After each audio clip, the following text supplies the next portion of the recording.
Reproduktīvo veselību, kas ir saistīts ar šo satraukumu par prezervatīvu lietošanu, tas ir HIV/AIDS, tā skaitā citu infekciju skaitā, ko ir iespējams iegūt dzimuma kontakta ceļā.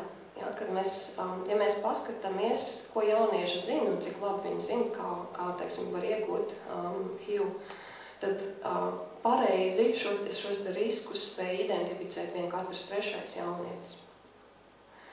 Pie kam, piemēram, katrs trešais vīrietis uzskata, ka vaginālais, tad heteroseksuālās attiecības jau vispār tur ir ļoti zems risks iegūt HIV. Bet jāatzīst, ka HIV infekcija kopumā visbiežāk diagnosticē tieši gados jaunu cilvēku vidū. Ja? Pie tam ņemot šīs jaunākās vecuma grupas, mēs redzam, ka tieši sieviešu īpatsvars šajās grupās ir ļoti augsts. Un kāpēc tas ir svarīgi? Protams, ka jau mums būs vairāk inficētu sieviešu, jo mēs arī sagaidām vairāk inficētu bērniņu.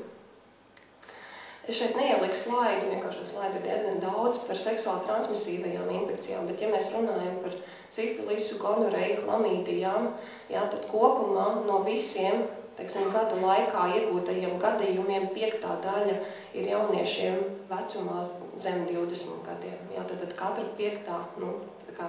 inficēšanās reize ir tieši jauniešu vidū. Protams, ka šie rādītāji ir tikai tie, kas ir diagnosticēti.